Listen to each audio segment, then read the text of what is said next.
Three, two, one. Good afternoon, everyone, and welcome to episode 2, season 4 of the Ready or Not podcast with Scott Woods and our co-host, Shannon Williams Mitchum. Today, we have the pleasure of joining with us Mr. Joe Valandra, who is the president and CEO of Tribal Ready, a public benefit corporation. But before we begin, I want to again say welcome to Shannon. How are you? I'm well. How are you? I'm doing well. And Joe, very dapper today. You. With the coat and Joe as Absolutely, well. absolutely. So again, everyone, what we normally do is just go over, what we're going to do in today's show. We are excited to have Joe with us to talk about the launch of a new Native-owned company specifically designated for the benefit of Indian country and tribes. And so we're going to dig deep into Joe and his expertise and what the launch of Tribal Ready and the virtual tribal broadband office means to Indian country and tribes across the country. But before we do that, we're going to go through our highlights of recent events that have happened in the community and in the industry. Joe, will get your opinion on some of these, and then we'll dive right in to a deep dive of your purpose and what you're doing with Tribal Ready. I do want everyone to know that our parent company on this side of the table, Ready.net, is a minority shareholder in Tribal Ready PBC, Public Benefit Corporation, but it is a separate and Native-owned independent corporation. So we're blessed to have Joe here today, and I will turn it over to Shannon, who will walk us through our community highlights before we dive in with Joe. So Shannon, over to you. Great. Thanks, Scott. So we're going to start with a short recap of a previous episode that we had for our Ready or Not podcast. Actually, we neglected to do this in the Mignon Clyburn's episode, but we also had James Neal from the Institute of Museum and Library Scientists join us. They actually just released a massive grant to states, about $180 million, to agencies that administer library services throughout the U.S. and territories, and that was a great conversation. So check out the channel and watch that podcast episode. I encourage everyone who's watching to do that. We also just recorded an episode with, again, Mignon Clyburn, who is a former FCC commissioner. She had some really inspiring words to share on our podcast, and I'd love to get your thoughts on some of them. She talked about the importance of local coordination and participating in the process, even if you're new to the broadband industry space. One of the more memorable quotes that she shared with us during the podcast was, "You are the final author of the book on your life, and no one can tell your story but you." So it was amazing being able to have, these inspiring conversations in addition to our discussions about some of the policy aspects of broadband. But I'm eager to hear your opinion on that quote. I mean, how to work all your... I think it's absolutely true that, each individual community within the country has its unique story, has its unique history.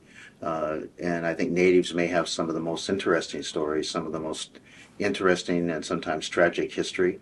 So, part of what we're trying to do at Tribal Ready, and we'll talk more about that, is to make sure that tribes get to tell their story, whether it's through broadband or through whatever other medium that broadband enables. We want those stories to be told, to be heard, and to be appreciated. So I think that's a great quote. Thanks, Joe. And so we'll kick it off onto the next highlight. Gigi Sohn withdrew from FCC consideration. Any thoughts or comments about that event recently? Well, all I can say is that the part of Indian country that I'm closely associated with, and over the years I've been in Indian country. Well, I'm a member of the Rosebud Sioux tribe. We'll get to all this stuff, but I've been in Indian politics for a long time. Indian country was not unhappy to see her go. Her history and some of her comments that related primarily to rural America, but certainly overlaps with Indian country, were not friendly. And I think they predicted a tenure, if she had been confirmed, of further contention with Indian country in particular. And now we're happy that there's a clean slate, and perhaps even a native person might be considered for that position. So. Does it impact you and your work that the commission's still deadlocked? That there's not a clear 3-2, I would say, advantage, if you will, or at least being able not to be regulatory deadlocked? Does that impact Indian country or the work that you're doing? Sure, it does. Sure. Can you Sure. explain, Sure. expound a little bit on that? I mean, How does that impact I think, specifically? I think what I'll relate it to most eminently is that the power of the FCC to auction spectrum has expired. Congress hasn't re-upped it like they always have, and I think what that portends is that there's going to be a great debate over the summer about spectrum, who owns it, who doesn't own it, and having a commission that would be made up of the current administration and two others would really help in that debate, because tribes need access to spectrum. And I'll just say this too, that the Department of Interior has started an initiative that is wanting to look at spectrum rights as natural resources that come under the authority of tribes to also have voice and to govern. And by not having that third commissioner that's of the current administration, that debate gets sort of pushed to a certain point.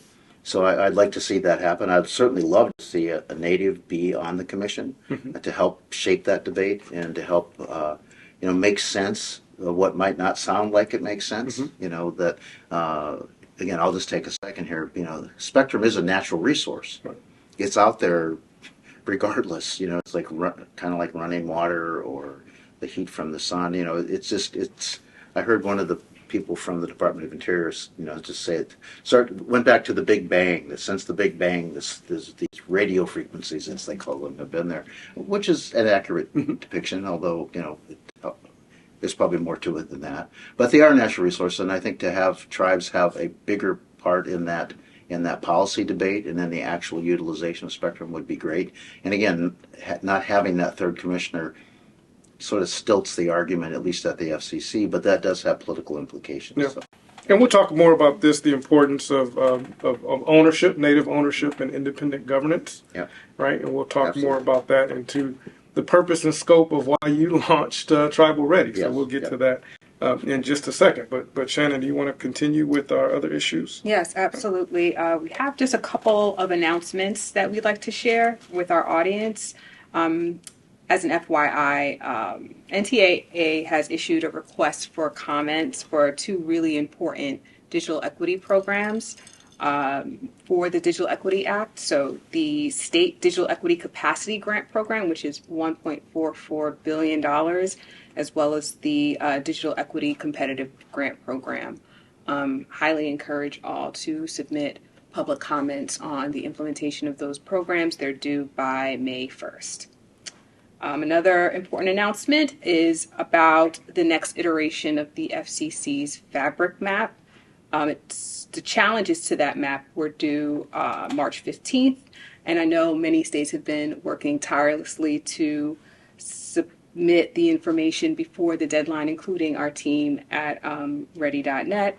It's a really important milestone because it's one of the last opportunities, if not the last opportunity, to submit challenges to broadband serviceable locations, which will be used as a basis for allocation of BEAD funding. And to hear more about that, please join the Broadband.io community, where we keep everyone that's a part of the community up to date on industry news, events, and important deadlines. Yep, including Tribal Ready, right? There's Tribal Ready. Tribal Ready, tribal community on Broadband.io that you can join and hear specific events and content specifically for Indian country and our Native brothers and sisters. And you'll see a lot of posts by Joe and his team regarding development. So please join Tribal Ready at Broadband.io as well as the digital community. All right, well, Joe, let's jump into the meat of the episode, if you will. Sure. I'm going to start by reading your bio. I'm not going to read all the way through it because it is extensive and you have a very impressive professional and policy background. But Mr. Joe Valandra, again, is president and CEO of Tribal Ready, a public benefit corporation, and that is a Native-owned, controlled, and governed company. Tribal Ready is focused on supporting Native communities by providing resources and expertise needed for Indian country and tribes. Joe, you are a member of the Rosebud Sioux tribe of South Dakota.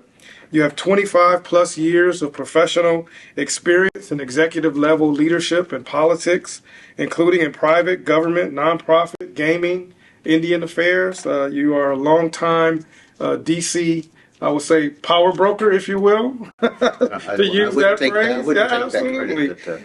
You're working in a number of different ventures and organizations, from startups all the way to large and private companies. So, again, you come to us with a very strong entrepreneurial and advocacy background.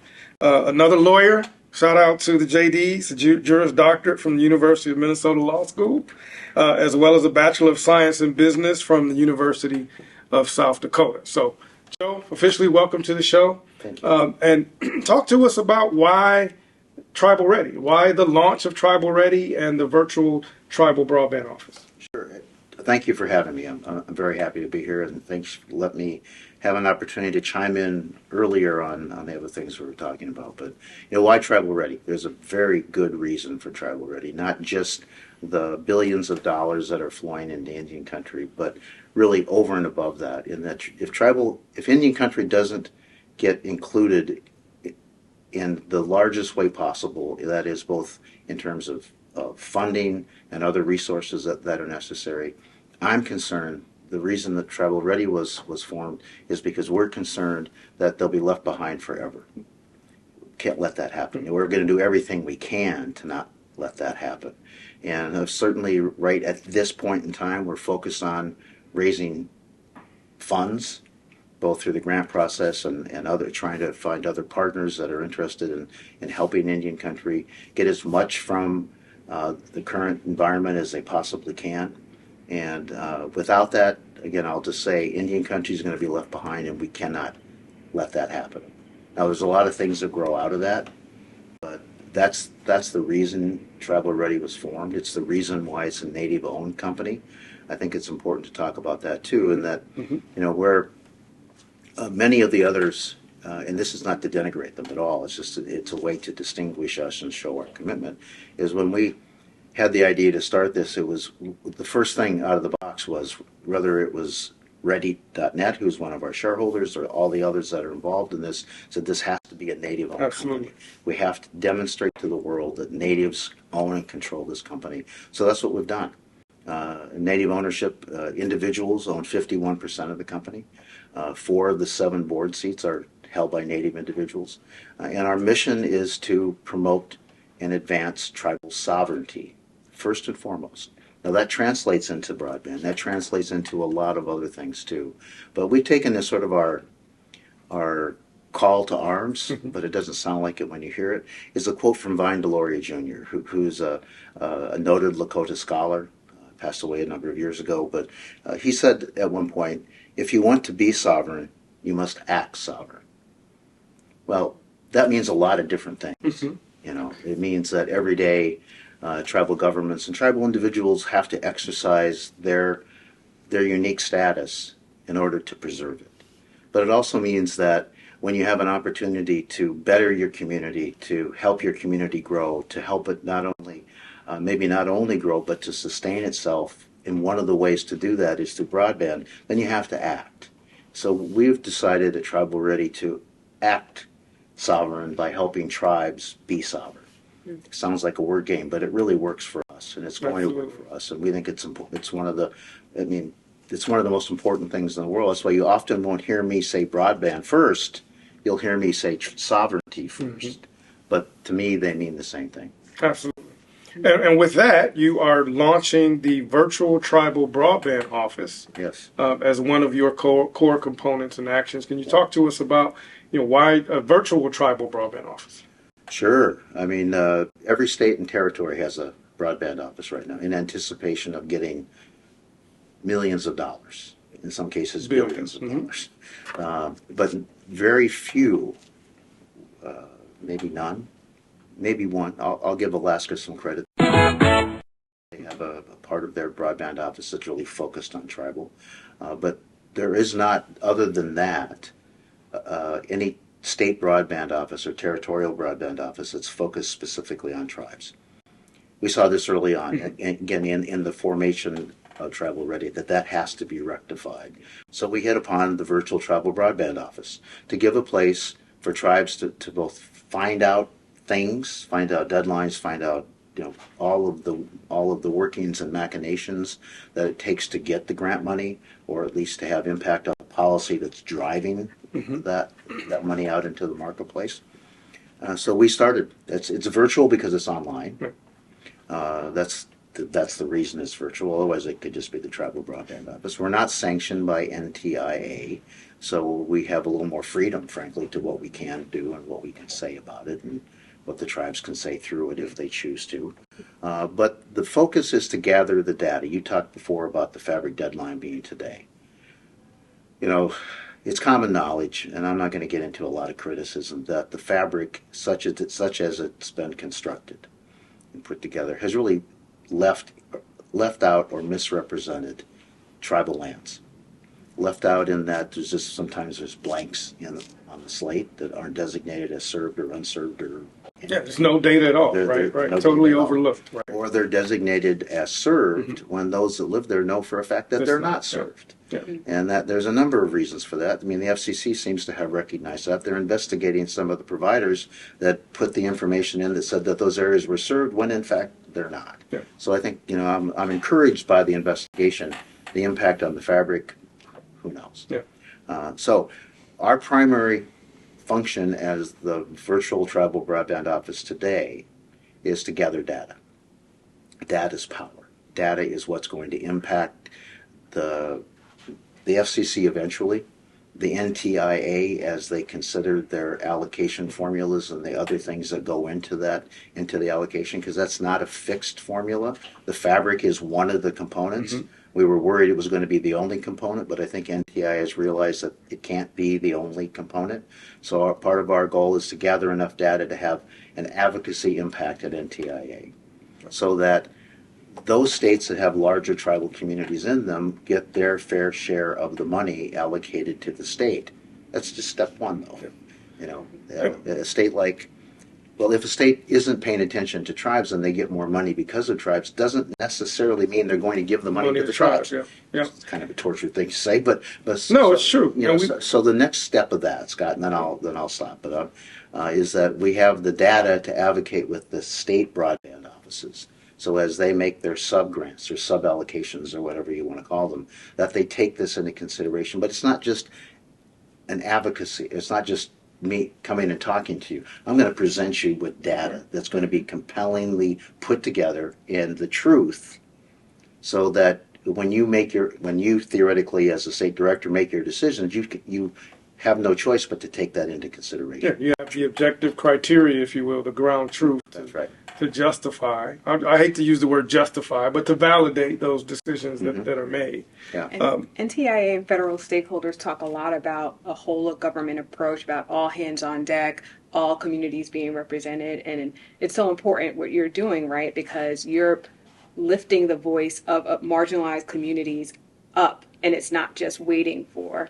that information and resources to come down. You're, like you said, acting sovereign by creating an organizational structure to make sure that your community's voices are heard. So Absolutely. I hate that phrase, though, by the way. What's the The phrase? whole of government approach. I just totally... We hear it so much. I know, we hear it. It's a soundbite. But We're not sure what it means either. nobody knows what it means. Government agencies don't really work together well. No. It sounds good, right? And Shannon's right. That is totally the right way to approach it. But we know from being NTIA it's not an insiders, easy thing to do. the practicality of that is it leaves a lot to be desired. And I think leaves the reason why you have Tribal Ready is, again, if you're not at the table, if you're not representing the interests of Indian country and Native Americans and tribes, then they're not going to be in the plan. And if you're not in the plan, you're not going to be funded. That's true. And all the years in D.C. that I've been in D.C. almost 20 years now. Now, I've learned that being at the table is important. Maybe that's step number one. The step number two is coming prepared with what you need to make your case. So the data that we're collecting and the other information that's part of that data collection, our partnership with the tribes that are participating in that, make sure that we get heard. Yeah. Make sure that, and that when I say we, I don't mean tribal ready. I mean that the tribes are heard. Absolutely. So that for the benefit of tribal nations, for the individual people that live there, they get heard. And again, the data is going to be the loudest noise we can make at this stage. So we have to have the data. And I have a question about that too as well. Like, there's often a misconception with marginalized groups that we operate as a monolith, right? Like that everyone has the same opinion, that we all think the same thing. However, you're going to have the challenge of trying to build consensus among the diversity of interests among the tribes, just as any other state or larger, higher level agency will have to do. So I'm curious about what tactics you'll be using. You put your finger on a thorny issue for, as you said, for any group, and in particular, Indian country is always going to have a diversity of points of view. Mm-hmm. That's a nice way to put it. But on this issue, we're particularly lucky because this is a real focused issue. Mm-hmm. This is either you got the data or you don't. You either get the money or you don't. And if you don't, you're not going to get the money. I sound like a jingle guy. If you're not going to get the money if you don't have the data. Absolutely. So it's a little easier to pull things together. Now, certainly there's going to be a difference of opinion about who ought to get the money, who ought to control the money, or that there ought to be a specific set-aside, a larger set-aside for tribes so that they can address their very unique needs.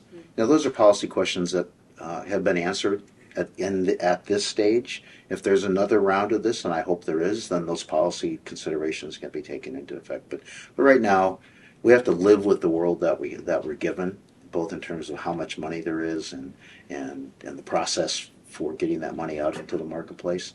So I believe that by and large we'll have a little easier time with this issue than if it was still forming, if it was less process-driven sort of thing right now. I think it'd be more difficult. But there's a process that we're rolling through, and again, I'll say the power is data. But I want to say one thing, because I don't want to forget about it. And they just said, the word set aside.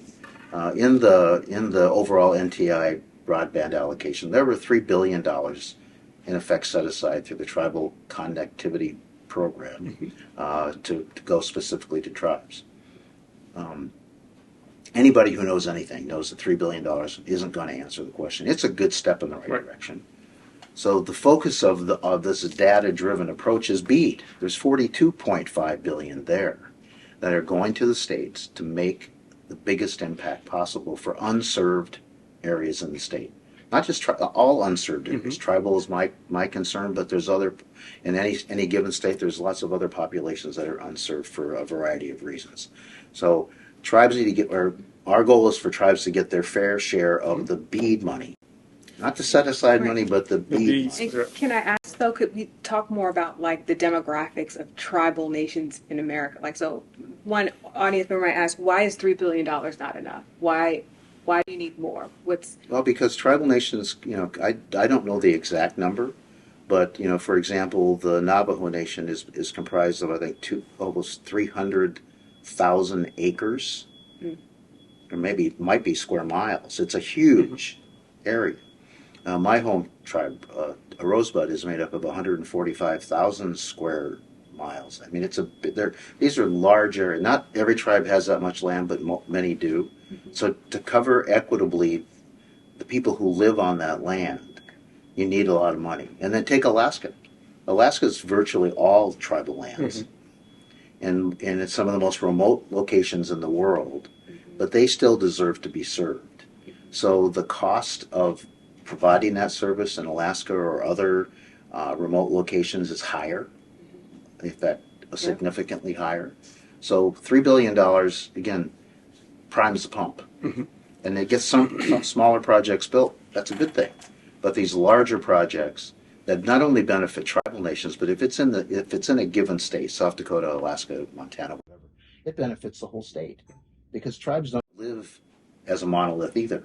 They may have their tribal land, but around that are all these other communities that are going to benefit from this, absolutely, and will benefit from it. So it's a win-win when it's seen from the right perspective. But $3 billion is not nearly enough. In fact, $42.5 billion isn't really enough for all the states to do what they need to do. So, there's going to be some jostling over who gets what. But so long as the most that's practical and reasonable can go to the communities that need it, tribes in particular, then we will help accomplish as much as we possibly can with every penny that's out there. Absolutely. And you've talked about having a data-centric approach, and I wonder if you could discuss a little bit more this issue of tribal data sovereignty and the founding principles of Tribal Ready and how that's going to impact your work moving forward. Yes, well, tribal data sovereignty it's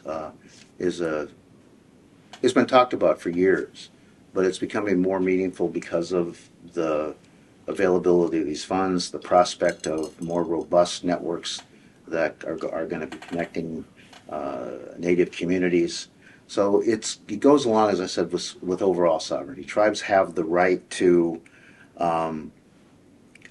make their own decisions about the use of the data that is theirs. That's collected from their people, from their lands, from their governments, within their respective tribal nation boundaries, I guess is probably the best way to put it. Just as they have the right to regulate any other aspect of life within their community, just as they have the right to self-governance. I mean, that goes along with self-governance. They get to make choices about what's best for their community. And again, not every tribe is going to have the same laws and same rules, but they get the right to choose that. That's part of being sovereign, is having the right of self-determination. So tribal data sovereignty goes right along with that.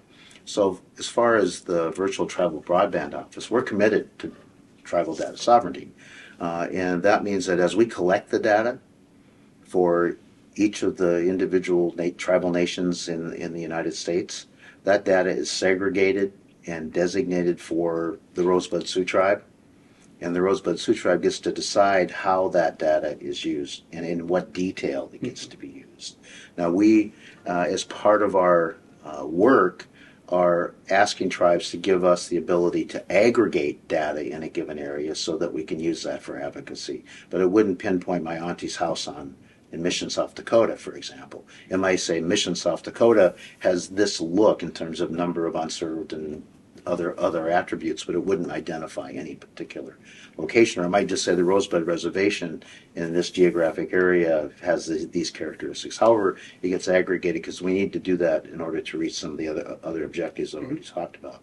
But we respect that. So the tribe will own that data on our server. I think eventually one of our goals at Tribal Ready is to have a cloud service that is owned by the tribes so that it's specifically governed by tribal laws. As a partner, it wouldn't be probably one tribe at a time, but it'd be a group of tribes working together, hopefully through Tribal Ready or some other credible group. It doesn't have to be us. That then, as their core principles, respect and administer tribal data sovereignty the way that is most respectful to tribal sovereignty. Can I jump in just for a second? For our audience who may not know or understand, can you explain why this notion of sovereignty is so important and independent governance is so important to Native Americans in Indian country? Sure. Well, I'll do the best I can anyway. I mean, you're not.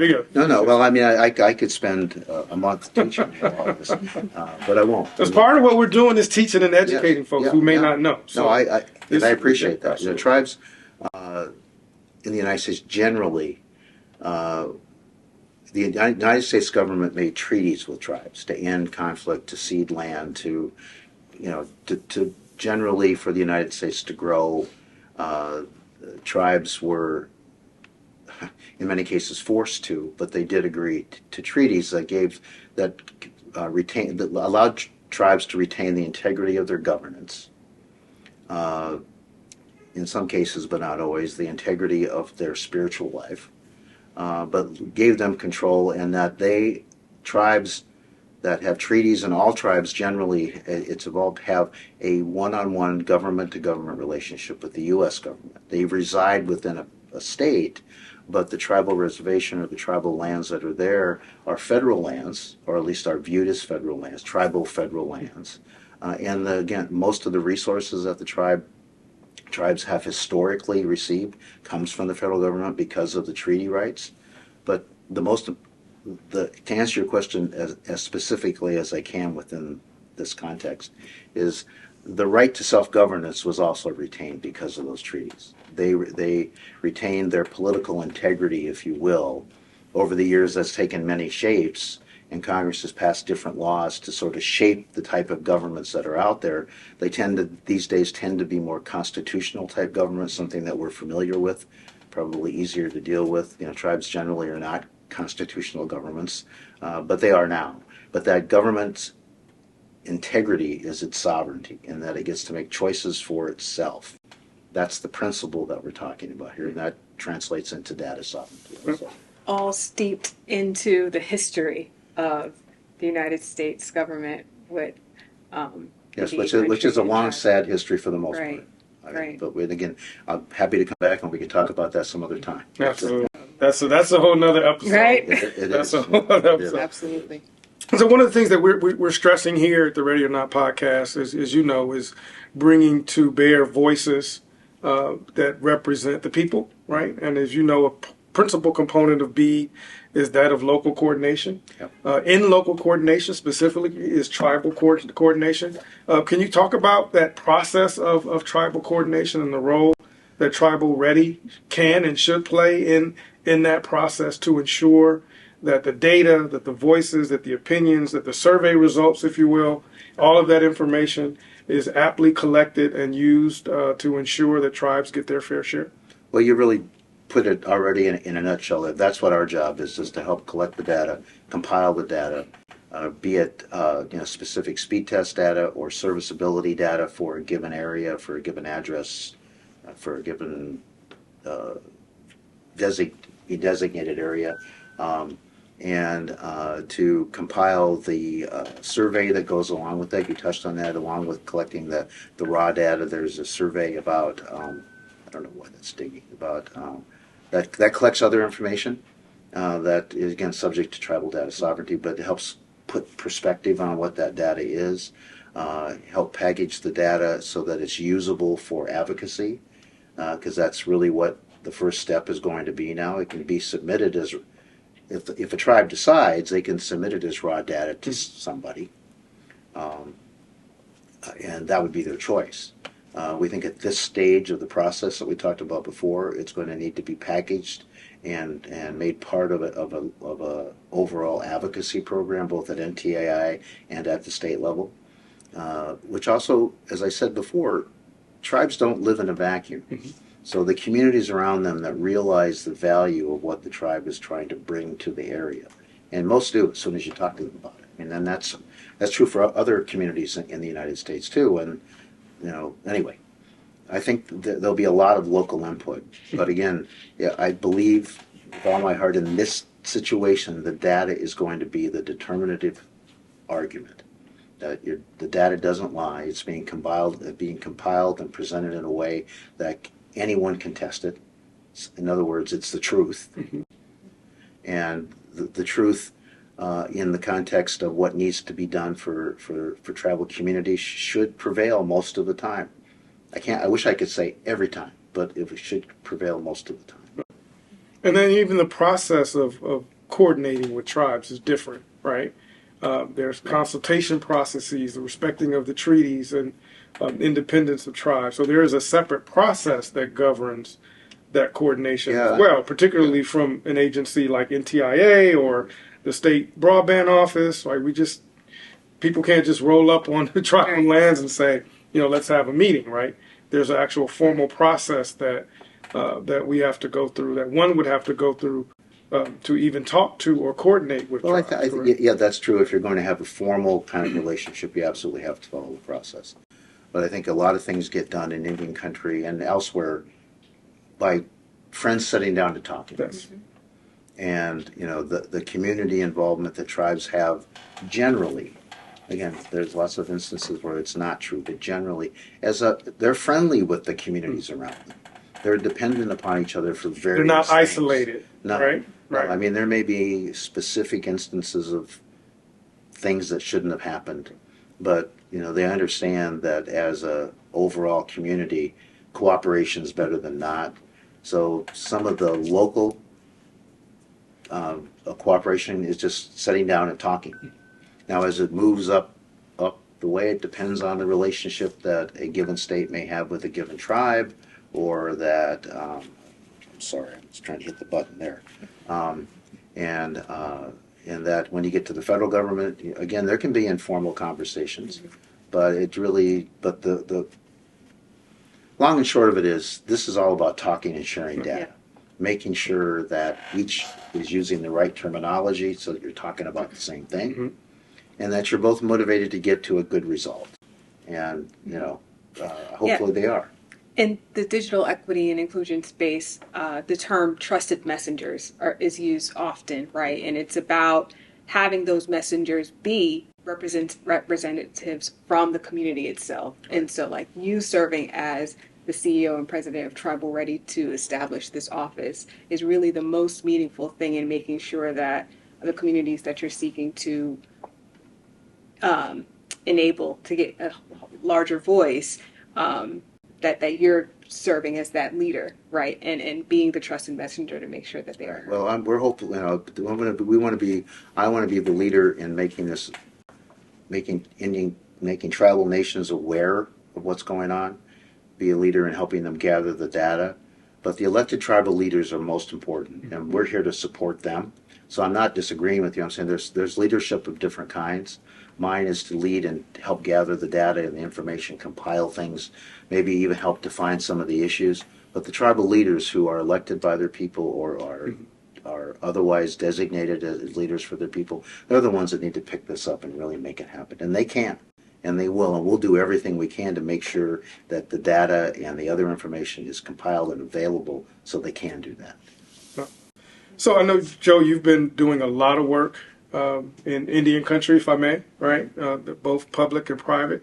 Can you give our audience the state of connectivity and I'm generalizing in tribal lands in Indian country right now? I'm understanding there's been a history of redlining, obviously overstating coverage where it doesn't exist. But can you paint for our audience, if you will, the picture of connectivity in the tribes and in the Indian country that that you visited, including your own, and what the actual needs are as we stand right now here in 2023? I'll be as polite as I possibly can be.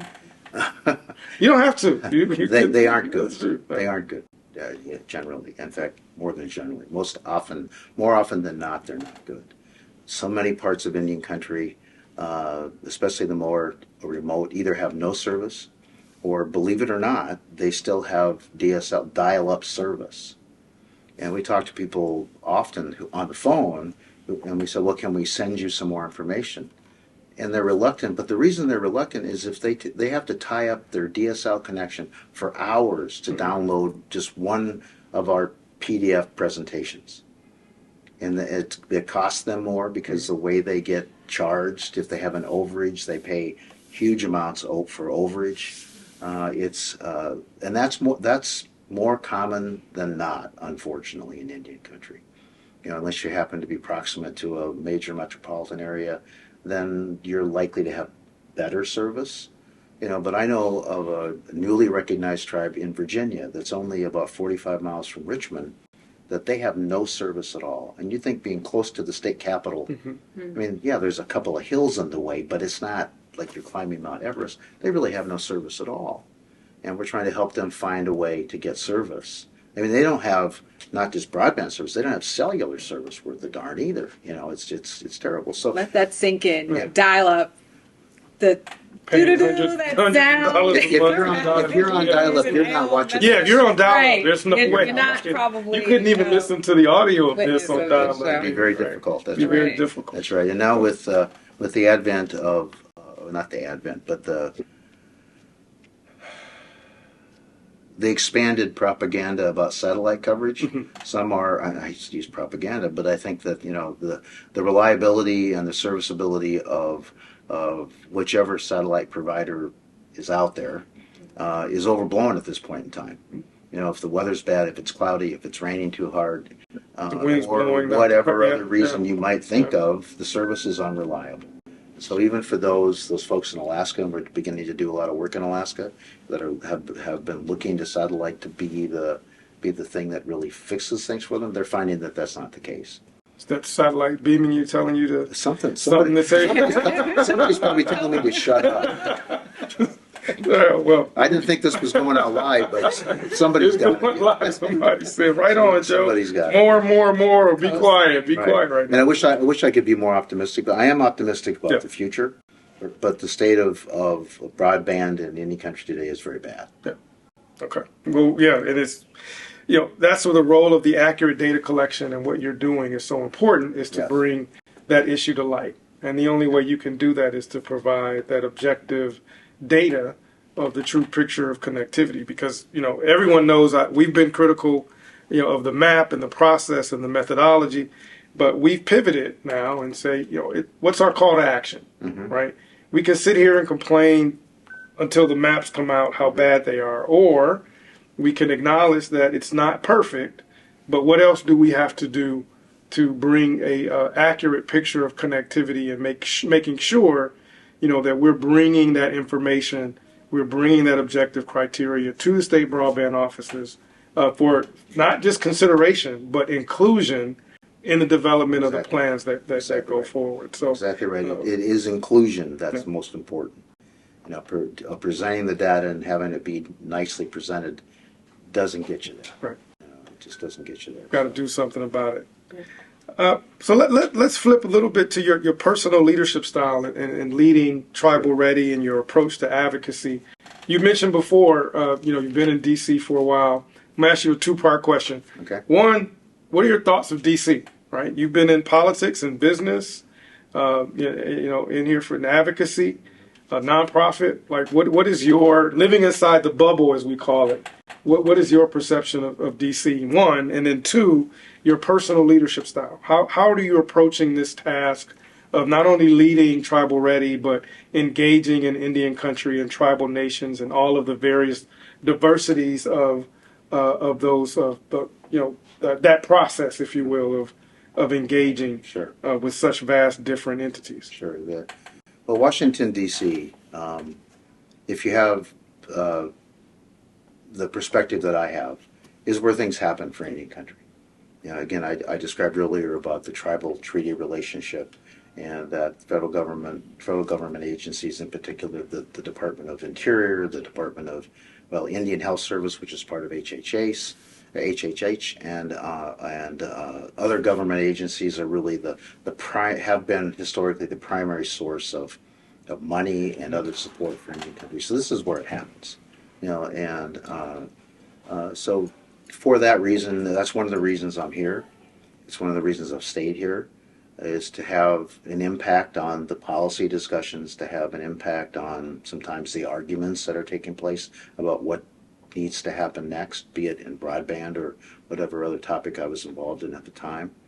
I also think Washington is kind of a fun city to live in, because I could choose to live almost any place else, but I've chosen to stay here. And my wife and I enjoy it, so we're here. But it's probably the action, the political action,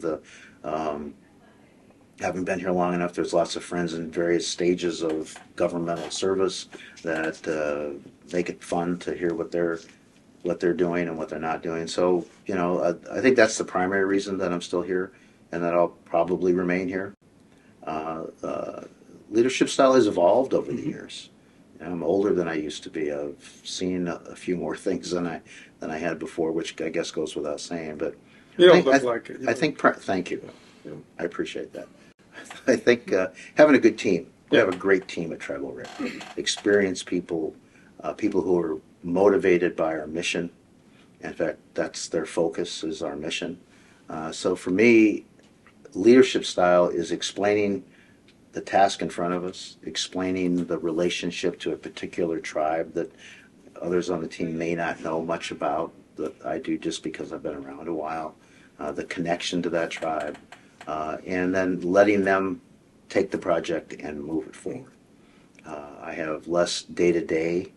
Even at this stage, we've only been around a couple months, but the team is so good, I have less day-to-day with the nuts and bolts and a lot more on sort of a visionary, talking to people, formulating where else we're going to go next because there's so many opportunities here. So my style is to have a good team, let them do their thing, and don't be afraid. In fact, encourage them to push the boundaries and make mistakes because we'll learn from the mistakes, and it's going to be not very often that we'll make a mistake that's really painful. Right. You get a few bumps and bruises, and you learn from those, and that's really become my style.